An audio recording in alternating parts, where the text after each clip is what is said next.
बड़ी खबर ये आ रही है कि रूस बॉर्डर पर तैनात हो सकते हैं नाटो के एटमी हथियार। नाटो बहुत एक्टिव नजर आ रहा है। फिनलैंड दे सकता है एटमी हथियारों की तैनाती की इजाजत। जुलाई में नाटो सदस्यता के लिए एप्लीकेशन दिया था।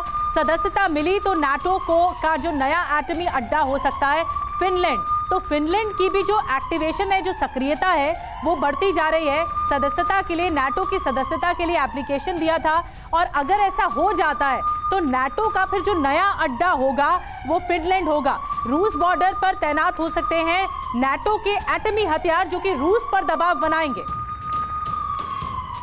तो देखिए, नाटो रूस की सीमा के पास आज से न्यूक्लियर वेपन नहीं तैनात कर रखा है। रूस की सीमा के पास बहुत सारे, चाहे वो बाल्टिक सी हो, पोलैंड हो या दूसरे जो ईस्टर्न यूरोप में कंट्रीज हैं जो यूक्रेन से भी लगते हैं और रूस से भी आसपास है।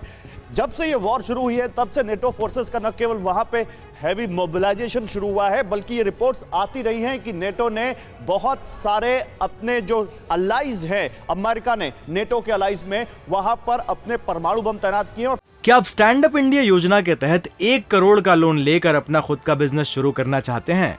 तो फ्रीडम ऐप को डाउनलोड करें और इसकी पूरी जानकारी अभी प्राप्त करें। पोलैंड जो यूक्रेन से बिल्कुल लगता हुआ देश है और बहुत ज्यादा खुलकर मदद कर रहा है यूक्रेन को, वहां जहां नेटो का सबसे बड़ा बेस बना है वहां भी न्यूक्लियर वेपन्स की बात कही गई है। देखिए, यूरोपीय देशों में अमेरिका के करीब 100 न्यूक्लियर हथियार हैं, ये रिपोर्ट्स कहती हैं। 100 न्यूक्लियर हथियार बहुत होते हैं। बेल्जियम, जर्मनी, इटली, नीदरलैंड, तुर्की, इन सब जगह पर अमेरिका ने अपने न्यूक्लियर हथियारों की तैनाती कर रखी है। ये एक मैप है जो हम दिखा रहे हैं आपको। ये Britain, France, Belgium, Netherland, Germany, Italy, इन सब जगहों पर आप देख सकते हैं यहां पर तैनाती है अमेरिका के या कहें नेटो के न्यूक्लियर वेपन्स की। ब्रिटेन और फ्रांस के पास अपना खुद का न्यूक्लियर बेड़ा है और वो नेटो के बहुत बड़े अलाइज हैं, तो उनको भी आप नेटो में समझिए उन हथियारों को।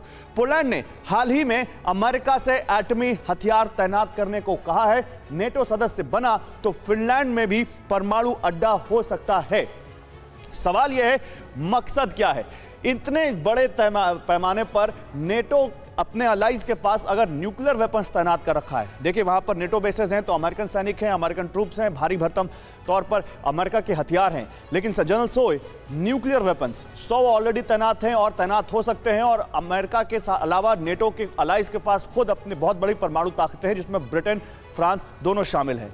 क्या ये एक डेटरेंस है? क्या ये यही वो दबाव है जो पुतिन को परमाणु अटैक करने से रोकता है यूक्रेन पर? नहीं, देखिए, बिल्कुल ये बात सही है कि जो न्यूक्लियर वेपन है ये हमेशा एक डेटरेंस रहा है। डेटरेंस के दूसरे देश को रोकना कि आप हमला नहीं करोगे तो इसका जवाब हम न्यूक्लियर से दे सकते हैं, सेकंड स्ट्राइक कैपेबिलिटी रहती है। तो ये बात बिल्कुल सही है जो आपकी, कि एक तरह से प्रेशर बिल्डअप किया जा रहा है। हालांकि रशिया ये जानता है कि चारों से पहले काफ़ी नंबर्स काफ़ी हैं न्यूक्लियर हथियार के।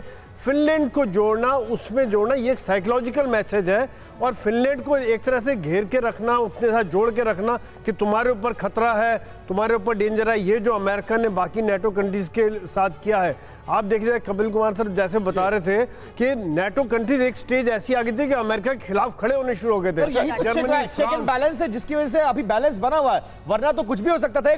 क्या आप स्टैंड अप इंडिया योजना के तहत 1 करोड़ का लोन लेकर अपना खुद का बिजनेस शुरू करना चाहते हैं? तो फ्रीडम ऐप को डाउनलोड करें और इसकी पूरी जानकारी अभी प्राप्त करें।